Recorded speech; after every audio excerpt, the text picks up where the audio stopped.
안녕하세요. 저는 50대 초반의 여성입니다. 늘 힘들기만 했던 제 인생에 5년 전 기적이 찾아왔던 이야기를 해보려고 해요. 저는 보육원에서 자라 늘 가족이 있는 사람들을 부러워했어요. 그래서 꼭 좋은 사람을 만나서 가정을 이루는 게 꿈이었어요. 고등학교를 졸업하고 보육원을 나오면서 어느 작은 회사에 취직을 하게 됐어요. 공장에서 일을 하고 옆에 있는 기숙사에서 자취할 수 있는 곳이었어요. 열심히 돈을 모아서 혼자 자취할 만큼 컸어요. 나만의 공간을 가지고 싶었거든요. 그렇게 돈을 모으는데 열중했던 어느 날 남편을 만나게 되었어요. 사무직이었던 남편이 공장에 샘플을 전달하러 왔다가 저와 만나게 된 건데요. 저는 그때 공장 사무실에서 격리를 하고 있었어요. 남편은 제가 마음에 들었는지 처음 만났을 때부터 친근하게 말을 걸었고 그런 남편이 좋았습니다. 친절하고 따뜻하게 대하는 사람이 별로 없었으니까요. 처음 받아보는 친절의 마음을 뺏겼던 것 같아요. 남편과 6개월 정도 사귀다가 결혼을 했습니다. 어릴 때부터 꿈꿔왔던 가족이 생긴다는 것에 너무 마음이 벅차서 그런 식 내내 울었던 기억이 나네요. 남편은 그런 저를 보면서 결혼했을 날 신부가 그렇게 울면 이혼한다는 대사를 던지며 놀리는 바람에 더 울었었네요. 시어머니는 말이 없었고 묵뚝뚝해 보이셨지만 고아인 저를 받아주신 것만으로도 감사해서 처음 배웠던 날 큰절까지 울렸습니다.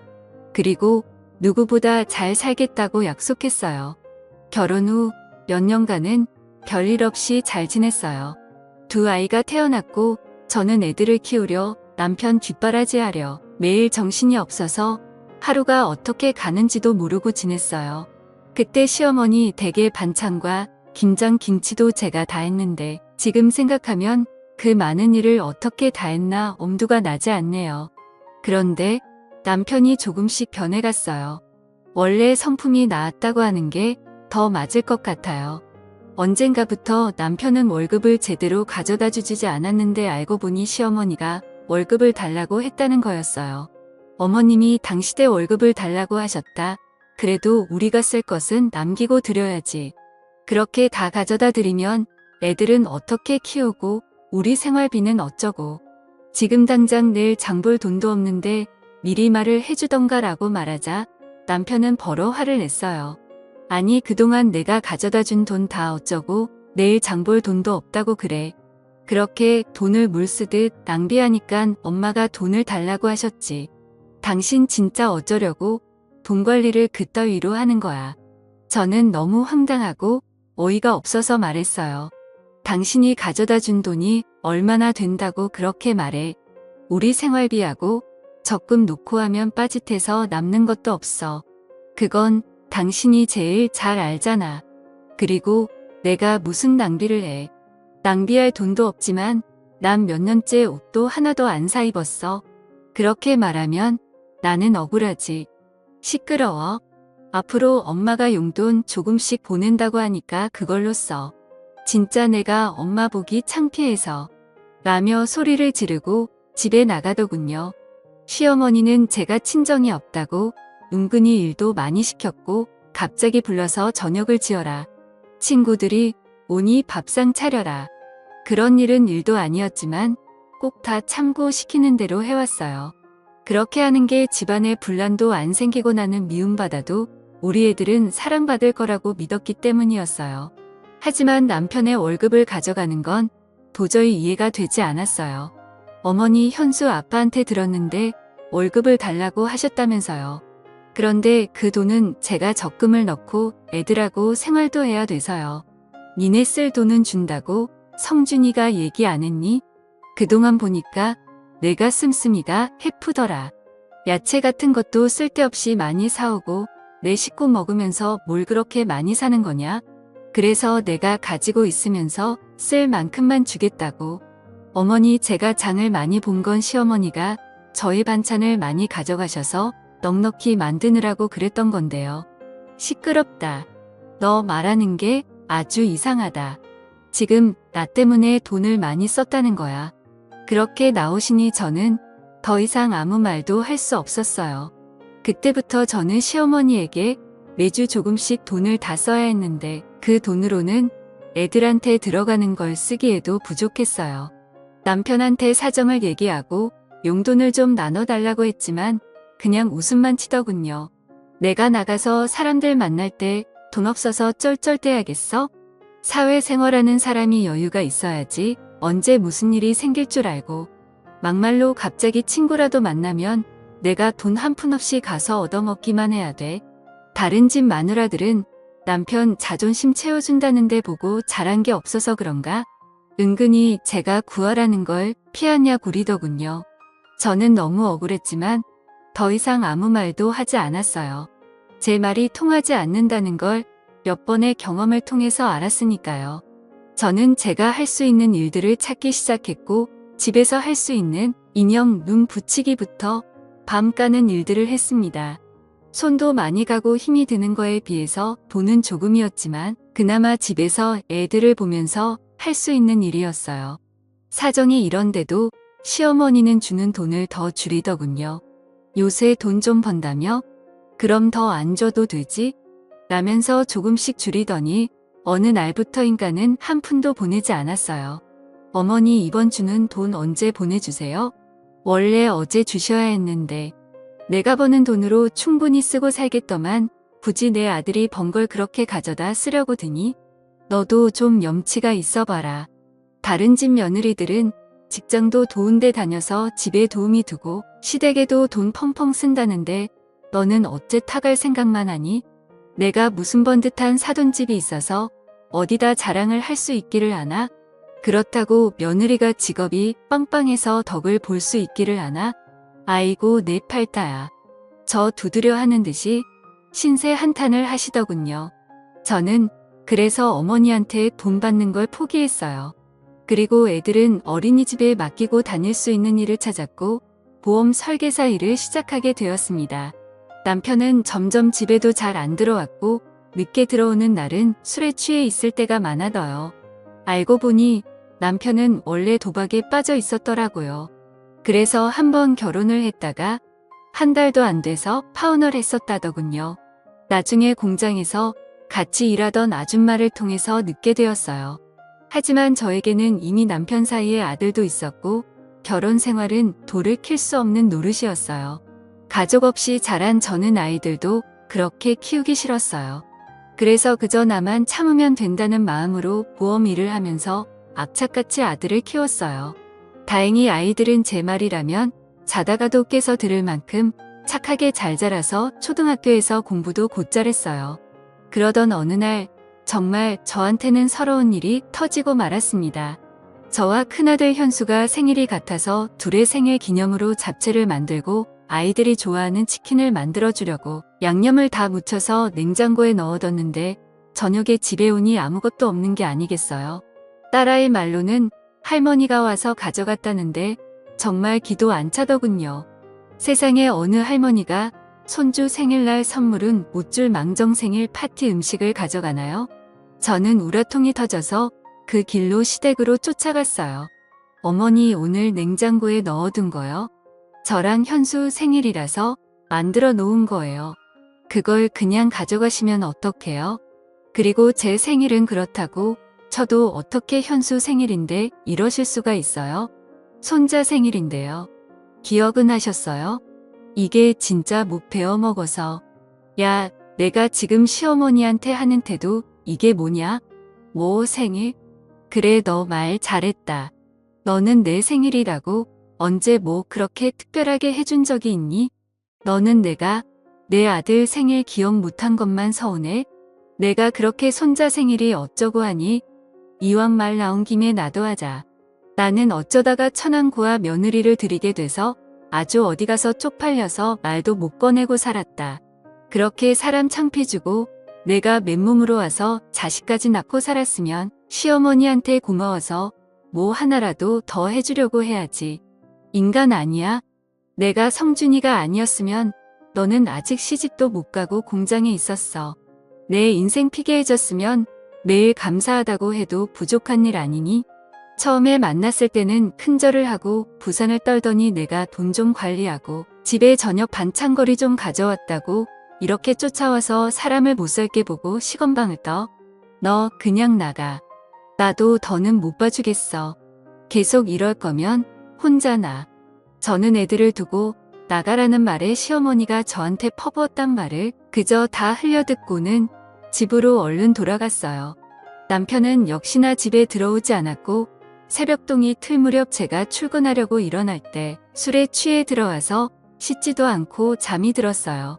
정말 모든 걸 놔버리고 도망가 버릴까 하는 생각이 굴뚝 같았어요.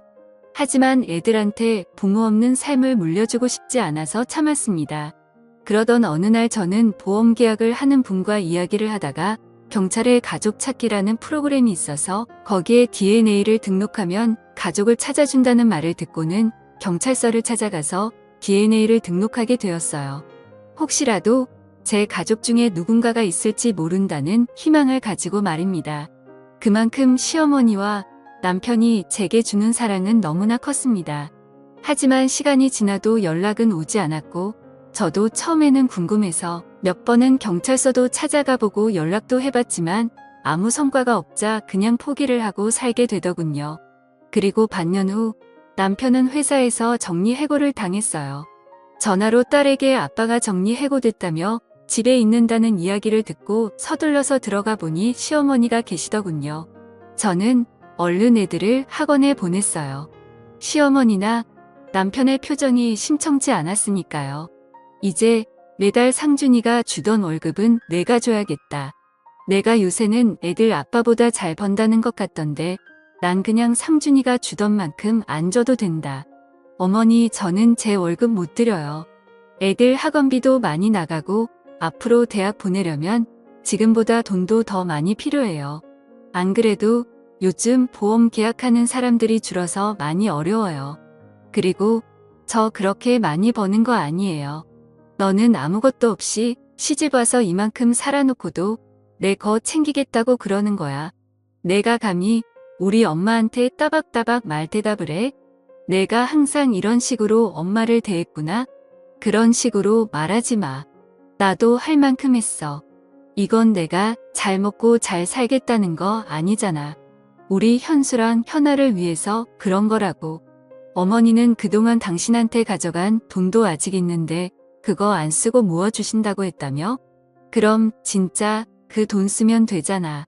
너 진짜 간도 크다. 내가 꼭 우리 아들이 힘들게 번 돈을 쓰라는 것처럼 말하는구나. 내 아들 돈이 그렇게 웃음이 그 돈을 막 쓰겠다고 하는 거야. 당신 이제 됐고 큰 소리 마. 그럼 엄마는 현수 생각은 안 한다는 거야. 둘은 앞뒤가 안 맞는 말을 하면서 저를 잡아먹을 것처럼 굴었어요. 그래도 저는 물어날 수 없었어요. 제가 버는 건 분명히 한계가 있는데 시어머니가 돈을 달라는 대로 그렇게 줬다가는 언제 또 낭패를 당할지 모를 일이었어요. 남편은 제가 계속 돈을 안 넣을 것 같자 이제는 자기 용돈만이라도 달랐더군요. 그건 어머니가 전에 당신 돈 가져가신 거에서 주셔야 될 것 같은데 당신 돈 우리한테 쓰는 건 아까워도 당신이 쓰는 거지만 주실 거야. 아니, 진짜 이 여자가 왜 자꾸 내 돈을 꺼내 쓰라고 난리야. 남편은 길길이 날뛰었고 그 뒤로 집에서 자주 행패를 부리고 돈 내놓으라고 소리를 질렀어요. 저는 아이들이 남편 때문에 피해보는 것이 싫어서 몰래 밖에서 만나서 돈을 주며 학원으로 바로 보내고는 했습니다. 아이들은 저에게 저런 사람은 아빠도 아니고 할머니도 아니라면서 남보다 더하다고 이혼하고 편하게 혼자 살으라고 했습니다. 이제 겨우 중학교 2학년인 딸아이가 하는 말에 가슴이 찢어질 것 같았어요. 그래도 저는 저런 아빠라도 애들한테 있는 게 낫다고 생각했어요. 그래야 나중에 애들이 지금 제가 겪는 서름을 겪지 않을 테니까요. 그렇게 몇 달이 지났는데 하루는 녹초가 돼서 집에 들어가려고 하니 문이 열리지 않는 거예요. 현관 비밀번호를 몇 번이고 다시 눌러서 경고음이 울렸지만 문이 열리지 않았어요. 당신 안에 없어? 왜 문이 안 열리지? 여보. 남편은 전화도 받지 않더군요. 그러다가 저희 집에 시어머니가 오시길래 문이 안 열려서 사람을 불러야 할 것 같다고 말했습니다. 그랬는데 시어머니는 문을 열고 들어가 버리더니 잠가 버리더군요. 내가 돈을 못 주겠다면 우리도 가만히 있을 수 없다. 우리 집에 하나도 도움이 안 되는 며느리는 이제 필요가 없다고 나가. 여보, 어머님 말씀이 진짜야. 맞아. 계속 문을 두드리자 남편은 나와서 저에게 삿대질을 하면서 다 필요 없다는 말 못 들었어. 나가라고.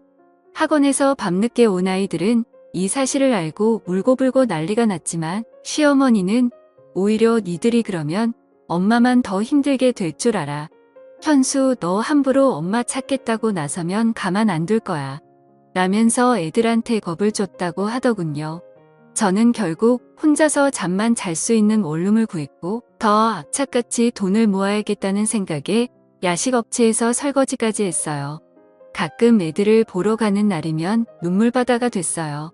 애들은 자꾸 저와 살겠다고 했지만 아직은 그럴 형편이 아니었어요. 저는 그저 애들에게 조금만 더 참으라고 말할 수밖에 없었어요. 그러던 어느 날 저는 뜻밖의 전화를 받았습니다. 가족 찾기에 등록한 DNA와 일치하는 사람들이 나타났다는 거였어요. 너무 믿기지 않아서 경찰서로 쫓아가니 지난주에 어떤 할아버지가 어렸을 때 잃어버린 딸을 찾고 싶다고 오셨는데 DNA 검사 결과 가족인 것으로 밝혀졌다고 말해주는데 저는 입이 다물어지지 않았어요. 저는 그날 제 가족이라는 분들과 만났습니다. 진짜 제가 맞아요? 거짓말 아니죠? 제 가족 맞죠? 정말이죠? 제가 몇 번이고 얘기를 하자 그분들은 저를 껴안으며 펑펑 우셨어요. 알고 보니 제가 3살이 되던 해 할머니가 어떤 무당한테 제가 집에 있으면 가세가 기운다는 말을 듣고 가족들 몰래 저를 보육원에 버리셨다는 거예요. 할머니는 저를 잃어버렸다고 거짓말하셨다가 돌아가시기 직전에 사실대로 말씀하셨다고 하네요. 그러다가 제 어머니가 중병에 걸려서 돌아가시기 전 저를 꼭 보고 싶다고 하셔서 혹시나 하는 마음에 저를 찾게 되었다고요. 저만큼이나 가족들도 힘든 생활을 보냈구나 생각하니 눈물이 앞에 가렸어요. 그리고 제 이름은 이유미가 아닌 박혜선이라는 것도 알게 되었습니다. 저는 가족들에게 이끌려 어머니를 보러 병원으로 갔어요. 엄마 혜선이요. 엄마가 그렇게 보고 싶어하는 혜선이 왔어요. 오빠가 하는 말에 주무시고 계시던 엄마는 눈을 뜨시고 앙상한 손을 뻗어 제 손을 잡으셨어요. 엄마. 저는 다른 말이 나오지 않아서 그저 엄마라고만 하면서 울었습니다. 어머니는 병원에서 제 손을 잡아보시고는 며칠 뒤에 세상을 떠나셨습니다. 만나자마자 이별한 어머니지만 저는 어머니를 만난 게 너무 감사하기만 했어요. 아버지는 대기업에서 임원으로 계시다가 은퇴하셨고 오빠 부부는 대학 교수이고 남동생은 치과 의사였어요. 갑자기 생긴 제 가족들은 다들 너무 근사해서 기가 죽거든요. 혜선아, 너를 부끄럽게 생각하면 안 되다. 넌 내가 있던 환경에서 최선을 다해서 살았고 그래서 우리를 다시 만났잖아. 나는 우리 딸이 너무 자랑스럽다. 저는 아버지의 말에 눈시울이 붉어졌어요. 정말 내 아버지라서 이렇게 내 마음을 알아주나 싶은 생각이 들었어요. 아버지는 엄마 단둘이 살고 계셨는데 엄마를 보내고 혼자가 되었으니 당분간 저와 같이 살고 싶다고 하셨어요. 저는 그게 너무 좋기도 했지만 애들이 걸렸어요. 그래서 일단 제 사정을 오빠한테 얘기했어요. 아버지한테 말하면 충격받으실까봐 걱정이 됐거든요. 오빠는 아버지한테 말해도 괜찮을 거라면서 잘 말씀드리자고 했고 제 처지를 들은 아버지는 화가 나셔서 그 자리에서 일어나 당장 아이들을 데리러 가자고 하셨어요. 저는 남동생이 운전하는 차를 타고 아버지는 오빠가 운전하는 차를 타고 그렇게 시댁 앞에 검은 세단차 2대를 몰고 갔어요. 제가 배를 누르자 시어머니는 저인 것을 확인하시고 막말부터 퍼부셨어요. 내가 무슨 낯짝으로 여기까지 왔냐? 이제 돈 좀 내놓을 생각이 들어? 그러자 아버지가 큰 소리로 저희 손주들 데리러 왔습니다라고 하셨고 그 말에 시어머님과 남편이 어리둥절해서 나오더군요. 남편은 저와 제 식구들을 위아래로 훑더니 어디서 등골 빼먹을 영감이라도 구했어? 그래서 이렇게 와서 큰 소리 치는 거야. 내 자식들 그런 구질구질한 돈으로 키우게는 못하지? 라고 하자 진짜 생각하는 수준하고는 저분이 제 아버지세요. 우리는 훼손이 가족입니다. 저를 가리키자 남편과 시어머니는 어리둥절하려 하더군요. 오빠 남동생이 우리 애들 옷가지와 책들을 챙기는 동안 저는 시어머니와 남편에게 제 가족을 찾은 얘기를 했어요. 제 얘기를 들은 두 사람은 얼굴이 하얗게 질려서 아버지를 보다가 점점 고개를 숙이더군요. 돈 때문에 항상 걱정이 많으신 것 같으니 이제 제 손주들은 제가 챙기겠습니다. 그동안 제 딸한테 하신 것에 대해서는 차차 어떻게 할지 변호사와 상의할 거고요. 라고 하셨고 변호사 소리를 들은 시어머니와 남편은 표정이 굳어졌어요.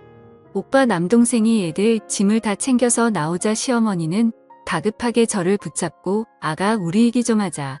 그래도 너 갈 곳 없을 때 우리가 받아둬서 여태까지 자랐잖니? 사돈계 말씀 좀 잘 드리고 하는데 오빠가 시어머니의 손을 탁 치면서 남의 동생 함부로 잡지 마시죠. 그리고 받아줘요. 어디서 그런 말씀을 하시죠.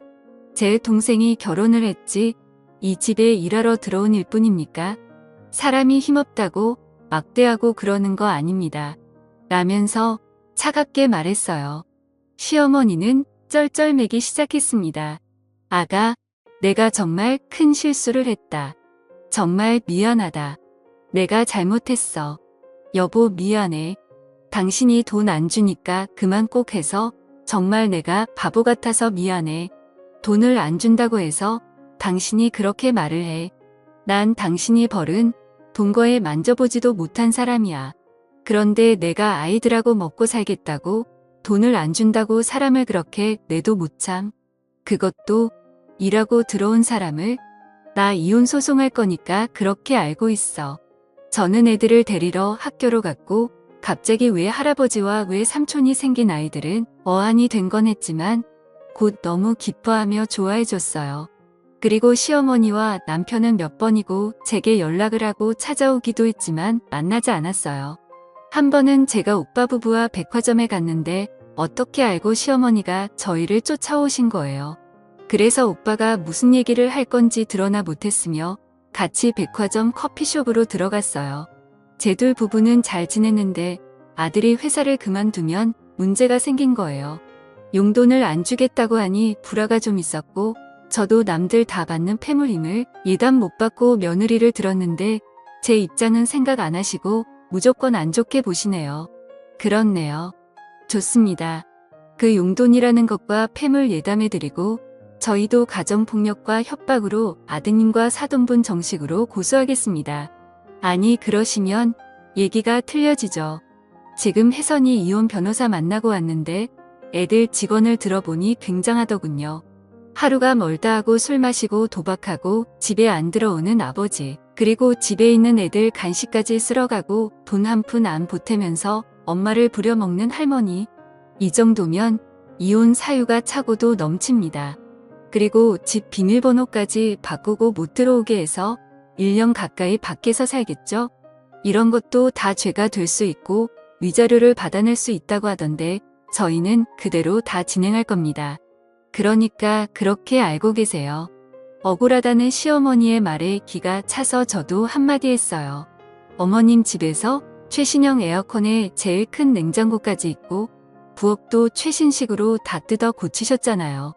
우리 애들은 낡은 에어컨 안 돌아가서 더워서 힘들어할 때 언제 한번 들여다보기라도 하셨어요. 어떻게 이렇게 뻔뻔하세요? 이제 와서 제가 친정이 생기니깐 이런 식으로 덜 변하시다니 정말 너무 유치하고 우습네요. 그 미안하다는 말도 못 믿겠으니까 나중에 법정에서 만나죠. 시어머니는 주변에서 다 쳐다보자 얼굴을 숙이고 서둘러 돌아갔어요. 저는 아버지가 잘 아시는 변호사분 소개로 이혼 변호사를 만나서 소송에 승소를 하고 위자료도 받고 정신적인 피해 보상도 받았어요. 지금은 아이들도 다 대학 가고 저는 인생 처음으로 매일 편안한 생활을 하고 있어요. 이런 든든한 가족들이 있다는 게 살아가면서 이렇게나 힘이 된다는 걸 몰랐어요. 가지고 있을 때는 모른다고 하던데요. 많은 분들께서 가족이라는 존재가 원래 있었기 때문에 너무도 당연한 거라서 소중함을 잘 못 느끼실지도 모르겠어요. 오늘은 더 따뜻한 마음으로 가족들 한 번 더 생각해 보시는 건 어떨까요? 저 같은 사람도 웃을 날이 오니 하연 들으시는 분들에게도 좋은 일들 생겼으면 좋겠다는 마음으로 이야기를 하게 되었습니다. 그럼 다들 행복하세요. 들어주셔서 감사합니다.